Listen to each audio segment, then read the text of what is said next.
don't take advice from people who've never done what you've done. Yeah. Which is why, I'm very glad Steph and Aisha never took my advice. Because I was putting my bullshit onto them. You know what I mean? I was putting my fears about marriage. This is before they were married. Wait, what was it? I don't know this. I was like, let me tell you how it's gonna go. Because, of course, I've been drinking. Gabrielle Union. She called her Boosie because he called her son. Sorry, Boosie. You got a lot of on your mind. The little boy all over the internet in dresses and lipsticks and all. Like, you think anybody gonna say nothing? It's not the man leads and the woman follows. That's not what we live in this house, at all. So for me, I have a wife that works not just as hard, harder than I. And she had her own career. She had her own life before I came along. So from my perspective, it was like, okay, how can I be a part of the growth and the evolution of who she is and not trying to change her or stunt her growth? That first go round, I definitely was not getting Wife of the Year awards. Okay, good. I had some focus issues. Sure. In our first marriage, neither one of us felt like the marriage should get in the way of our dating. Right. And so, oh my God, that's part of it you was and I like identical. keeping up with his activities, and I was like, "Oh, that's what you're doing? Oh, you're gonna feel this one." Right. And okay. I just felt entitled to it as well. I was paying all the bills. I was working my ass off, and it was just dysfunctional from day one. Yeah. Does he see me through? Oh God! So I got divorced, and I was trying to get by.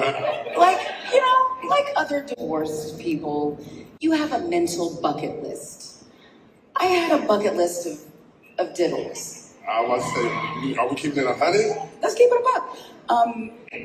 I was like, here is my deep, what do they call it? The Red Sea Scrolls of gentleman callers I would like to check their avails on. Check their pulse.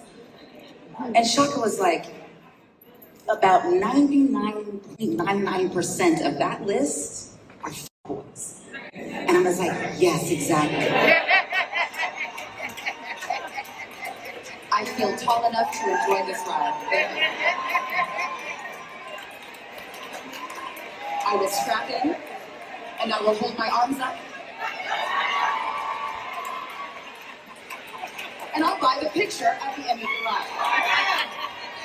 I was a senior at UCLA, and I was paying for school myself, and I was just trying to get it done, because turns out school's expensive when those bills are in your name and not in your parents'. And I'm like, oh, I see why some people try to do this faster than others, because this shit is expensive. So I was trying to get 4 more units, and somebody was like, oh, you can get an internship, doing whatever for 4 units. Awesome. Let me figure out what the easiest internship is. I found one working with models. How hard, they're all idiots, right? Models, actors, they're all idiots. How hard could it be to work with them? So I got this internship in my last year of school, and I was like the office gopher help or whatever, and I worked in the kids department. So we were working with Hayden Panettiere and Jessica Biel and Shane West and all of those like young child actors, and I talked to their parents and managers and whatnot. And when my internship ended, they were like, would you ever consider being like one of our clients and us representing you? And mind you, I had such low self-esteem. I wanted to be a video host so bad. Like, that's all I wanted. I didn't want to be in movies. I didn't want to be in commercials. I wanted to be the chosen video host. And well, that's what we call them then. Now they are video vixens, IG models. But I wanted to be like a hot bitch, except I lacked all of the necessary accoutrement, like big boobs or an ass. Kind of it wasn't really the desired look at the time. Like I was literally, auditioning for like California Love video with Tupac and 20 of his closest. So you fell into a really successful acting career when you wanted to be a video host. Yeah, trying to be in music video. At some point, a man has to realize that his wife is just not worthy of being in the position she's in, because she's going to do what she wants to do, and she wants to live like a free woman. And the thing about being a wife is you're no longer a free woman. You have a responsibility to represent your husband in a certain way, the same way your husband has a responsibility to provide and protect for you in a certain way. But in this society, men are allowing women to do and be whatever they want to be and do and come through and disrupt their lives and bring all type of negative energy and all types of things that men should never invite into their presence on a daily basis now. Gabrielle Union, she calling Boosie because he called her son. Sorry, Boosie. You got a lot of on your mind. The little boy all over the internet in dresses and lipsticks and all like, you think anybody gonna say that? You can't call people as a response for parading a little boy around that's dressed like a girl, Gabrielle. Your son dresses like a girl and y'all give it your blessing. I watched my son from day one becoming to who she now eventually is coming to. Nothing changes with my love. That's going to make people say things. Dwayne Wade, you going too far, dog. That is a male, a 12-year-old. Don't address him as a woman, dog. We gonna be let him be, but don't cut him. Like Zaya and Lil Nas X live in his head. Something you want to just go ahead and tell us. This is a safe space. The mama of the little boy got an issue with it. Did you hear that, Gabrielle? Who are you? You a bust down from Hollywood. Tell us the truth. I'm about tired of talking about this chick as well because, I mean, we already know that she does what she wants to do. And by this chick, I mean Gabrielle Union. She has already come into this man's life and dominated his children's future in the direction that they're going to go, one in particular. This man continues to dress as if he's the woman and she's the man. He continues to go along with whatever she wants him to go along with while she goes out into the world and presents herself as the matron saint. What should people care about less? Oh, what other people think of them? Yeah. I've seen so many people create a small life for themselves just so people don't have something to say. Their lives end up small. I think that's probably way more common. It's very common. Yeah, you do the safe thing, but not the thing you're passionate about. And you just kind of give up. For what? And for what? Yeah, for what? Somebody, don't take advice from people who've never done what you've done. Yeah. Which is why, I'm very glad Steph and Aisha never took my advice. Because I was putting my bullshit onto them. You know what I mean? I was putting my fears about marriage. This is before they were married.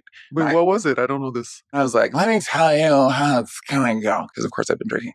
And luckily, they were like, okay, thanks, Gab. And then didn't take my advice. And they're happy and successful. And they did their, their family route their way at their pace, what worked for them. But had he listened to me or she had listened to me, like, they wouldn't be the courage that we know. And I needed to shut the fuck up. Most people need to shut the fuck up. There's something about that that's quite funny. They wouldn't be the courage that we know. And I needed to shut the fuck up. Because, of course, I've been drinking. You men seem to think that because a woman's married, that gives her the right to do whatever she wants to do because she's married. No, that's the time she's supposed to tame all that stuff or be at a point in her life where she's already tamed it. This man has a wife who is doing things. I guarantee you, man, she didn't tell him that she was the type of woman that would do these things before he married her. Man, you men have to understand this. Here you have a woman who is doing everything in her power to hold on to her youth. The problem is her youth is already gone. It's only okay if you're a beta male simple angina or you're a woman who is giving your best years away. And sometimes not even giving your best years away. Dedicated your best years to a career or dedicated your best years to a situation. You can't go back and reverse the hands of time. Time is time. When it's gone, it's gone. You can't get it back.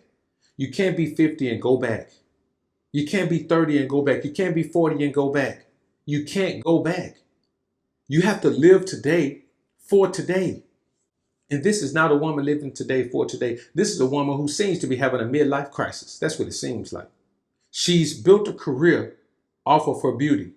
Now that she has to do more and more and more to present herself as anything close to that type of beauty. See, there was a time in her 20s, she could just get up and go. Get up, pull her hair back in a ponytail, go. Now, no more. Her in front of the camera looks totally different from her stripped down to nothing. Now that always looks different on every woman, but as a woman gets older, the contrast is amazing.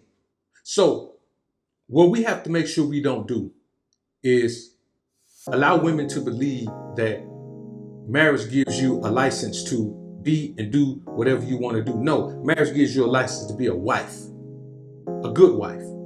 And just because a woman has a simp who don't say nothing, that don't mean she gets the green light to do whatever she want to do. Because at some point, at 50, a woman should self-govern and stop trying to be so damn liberated in every way. Because some of this stuff ain't liberation. It's desperation. Y'all comment down below and let me know what you think about this topic, man. I look forward to hearing what you men have to say. I'm out. Alpha sub, lay us down, it's the motto.